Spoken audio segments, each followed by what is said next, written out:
Ladies and gentlemen, boys and girls, night owls and insomniacs, welcome back to the darkest hour on the airwaves. This is Silas, the Deranged, Garaynj, your humble host of the Noir and Horror Power Hour, broadcasting from between time and space, from the depths of the Wyrding well. Tonight, we return to the archives of one Howard Phillips Lovecraft, a man who understood that some testimony should never be taken, and some questions should never be answered. This tale is called The Statement of Randolph Carter. It was written in 1919, based on a dream Lovecraft himself had. The document came to me folded inside a police report that was never filed. The ink was smudged, as if by swamp water. What follows is a statement, given under duress, by a man who wishes he remembered less. The Statement of Randolph Carter. I repeat to you, gentlemen, that your inquisition is fruitless. Detain me here forever, if you will. Confine or execute me if you must have a victim to propitiate the illusion you call justice, but I can say no more than I have said already. Everything that I can remember, I have told with perfect candor. Nothing has been distorted or concealed, and if anything remains vague, it is only because of the dark cloud which has come over my mind. That cloud and the nebulous nature of the horrors which brought it upon me. Again I say, I do not know what has become of Harley Warren, though I think, almost hope, that he is in peaceful oblivion, if there be anywhere so blessed a thing. It is true that I have for 5 years been his closest friend, and a partial sharer of his terrible researches into the unknown. I will not deny, though my memory is uncertain and indistinct, that this witness of yours may have seen us together, as he says, on the Gainesville Pike, walking toward Big Cypress Swamp at 11:30 on that awful night. That we bore electric lanterns, spades, and a curious coil of wire with attached instruments, I will even affirm, for these things all played a part in the single hideous scene which remains burned into my shaken recollection. But of what followed, and of the reason I was found alone and dazed on the edge of the swamp next morning, I must insist that I know nothing save what I have told you over and over again. You say to me that there is nothing in the swamp or near it which could form the setting of that frightful episode. I reply that I know nothing beyond what I saw. Vision or nightmare it may have been. Vision or nightmare I fervently hope it was. Yet it is all that my mind retains of what took place in those shocking hours after we left the sight of men, and why Harley Warren did not return, he or his shade or some nameless thing I cannot describe alone can tell. As I have said before, the weird studies of Harley Warren were well known to me, and to some extent shared by me. Of his vast collection of strange, rare books on forbidden subjects, I have read all that are written in the languages of which I am master. But these are few, as compared with those in languages I cannot understand. Most, I believe, are in Arabic, and the fiend-inspired book which brought on the end, the book which he carried in his pocket out of the world, was written in characters whose like I never saw elsewhere. Warren would never tell me just what was in that book. As to the nature of our studies, must I say again that I no longer retain full comprehension? It seems to me rather merciful that I do not, for they were terrible studies, which I pursued more through reluctant fascination than through actual inclination. Warren always dominated me, and sometimes I feared him. I remember how I shuddered at his facial expression on the night before the awful happening, when he talked so incessantly of his theory, why certain corpses never decay, but rest firm and fat in their tombs for 1,000 years. But I do not fear him now, for I suspect that he has known horrors beyond my ken. Now I fear for him. Once more I say that I have no clear idea of our object on that night. Certainly, it had much to do with something in the book which Warren carried with him, that ancient book in undecipherable characters which had come to him from India a month before. But I swear I do not know what it was that we expected to find. Your witness says he saw us at 11:30 on the Gainesville Pike, headed for Big Cypress Swamp. This is probably true, but I have no distinct memory of it. The picture seared into my soul is of one scene only, and the hour must have been long after midnight, for a waning crescent moon was high in the vaporous heavens. The place was an ancient cemetery, so ancient that I trembled at the manifold signs of immemorial years. It was in a deep, damp hollow, overgrown with rank grass, moss, and curious creeping weeds, and filled with a vague stench which my idle fancy associated absurdly with rotting stone. On every hand were the signs of neglect and decrepitude, and I seemed haunted by the notion that Warren and I were the first living creatures to invade a lethal silence of centuries. Over the valley's rim, a wan, waning crescent moon peered through the noisome vapors that seemed to emanate from unheard-of catacombs, and by its feeble, wavering beams I could distinguish a repellent array of antique slabs, urns, cenotaphs, and mausoleum facades, all crumbling, moss-grown, and moisture-stained, and partly concealed by the gross luxuriance of the unhealthy vegetation. My first vivid impression of my own presence in this terrible necropolis concerns the act of pausing with Warren before a certain half-obliterated sepulchre, and of throwing down some burdens which we seemed to have been carrying. I now observed that I had with me an electric lantern and 2 spades, whilst my companion was supplied with a similar lantern and a portable telephone outfit.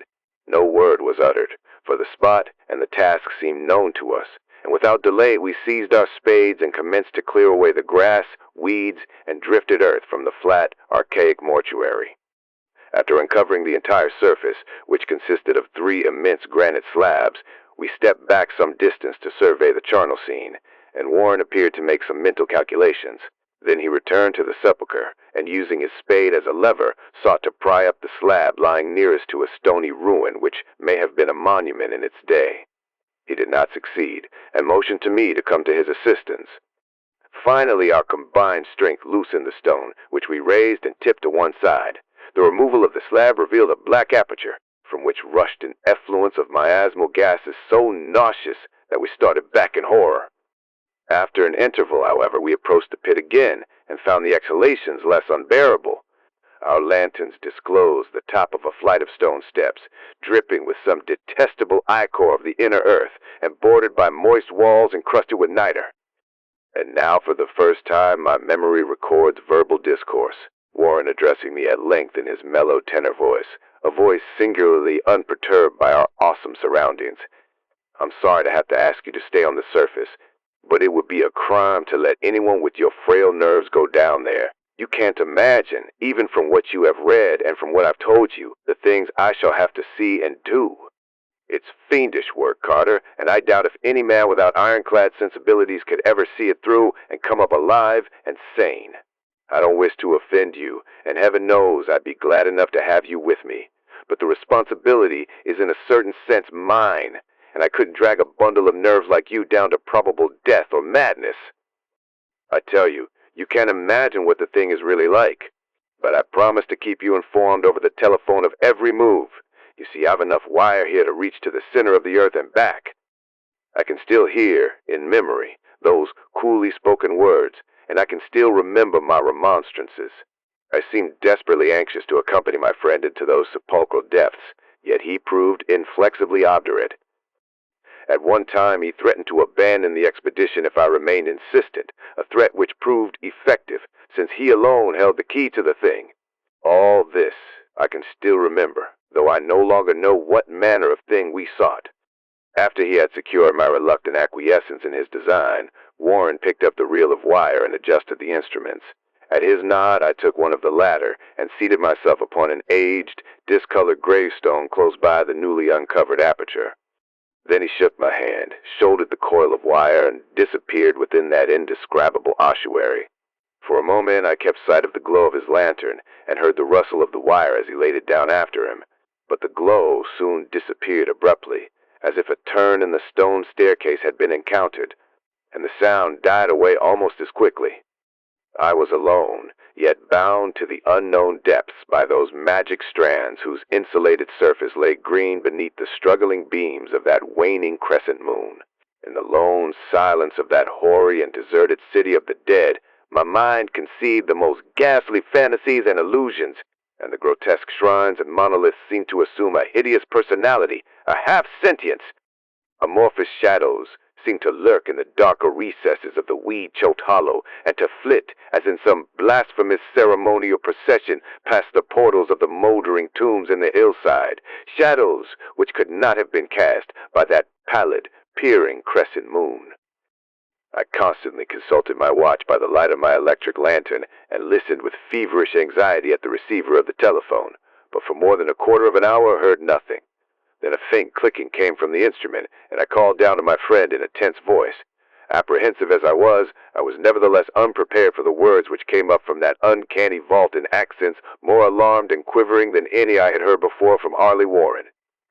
He who had so calmly left me a little while previously now called from below in a shaky whisper, more portentous than the loudest shriek.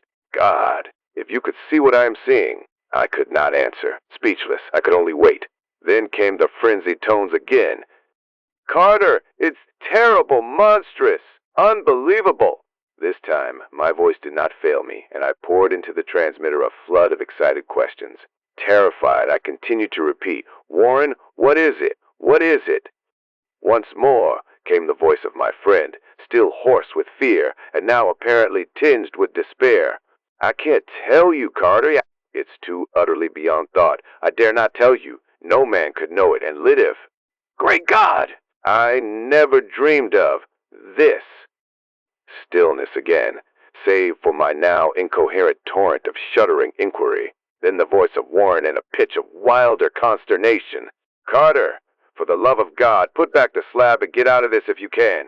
Quick, leave everything else and make for the outside. It's your only chance. Do as I say, and don't ask me to explain. I heard, yet was able only to repeat my frantic questions.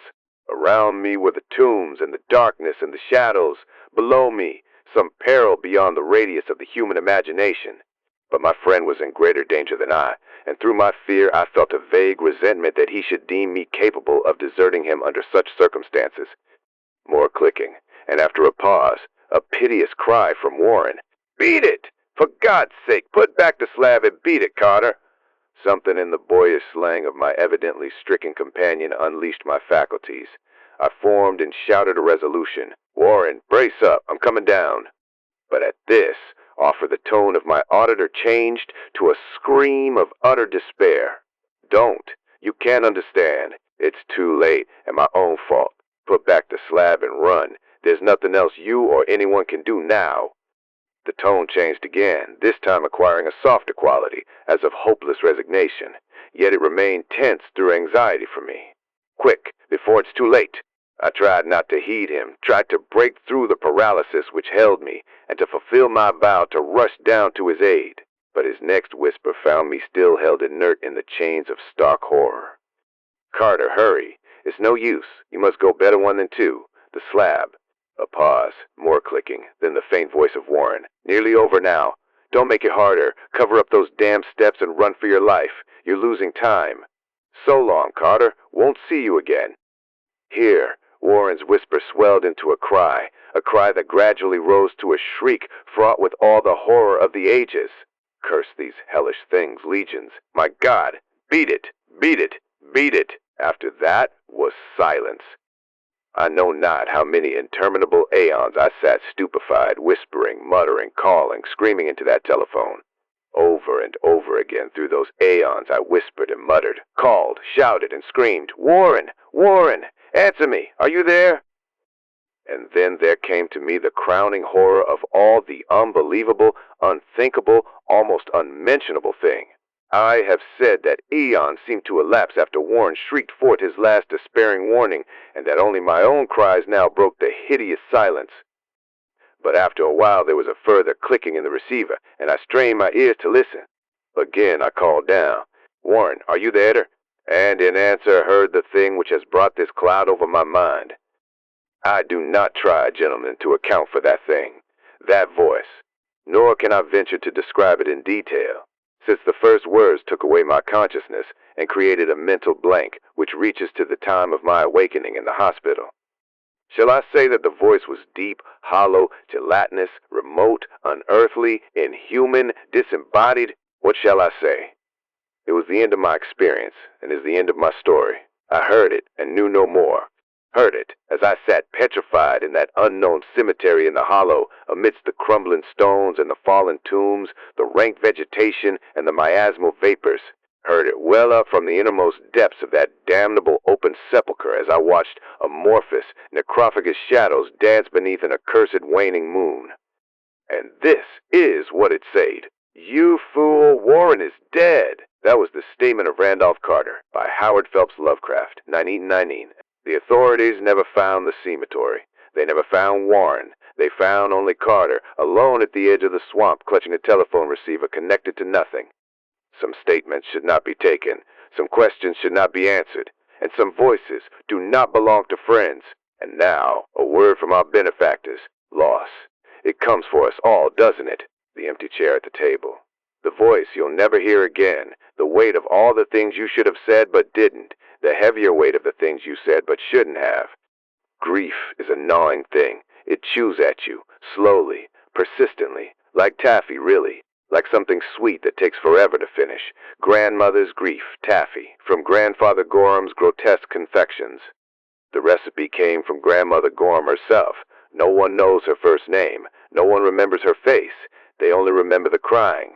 She cried for 40 years straight, they say, into a copper pot, over a low flame, stirring slowly, always stirring. The tears caramelized eventually. Everything caramelizes eventually if you apply enough heat and enough sorrow. Pull a piece of Grandmother's grief taffy, stretch it long. Listen closely. Do you hear it? That whisper? That's not the taffy. That's you. That's your secrets speaking themselves aloud without your permission. The taffy knows what you've buried. The arguments you never resolved. The apologies you owed but never gave. The last words you didn't get to say. Pull the taffy longer and it pulls back. It pulls out the things you've pushed down. The regrets. The guilts. The quiet shames that wake you at 3 in the morning. Grandmother's grief. Taffy. For when the pain needs somewhere to go. Available at Grandfather Gorham's grotesque confections. Corner of Wyrding, Maine. Sold by the ounce. Sold by the tier. The goblins accept either currency. This is Silas, the deranged, Garaynj, signing off from the flicker between timelines. The only signal that doesn't blink when the darkness looks back. Sleep well, dear listeners. And if the telephone rings tonight, perhaps let it ring.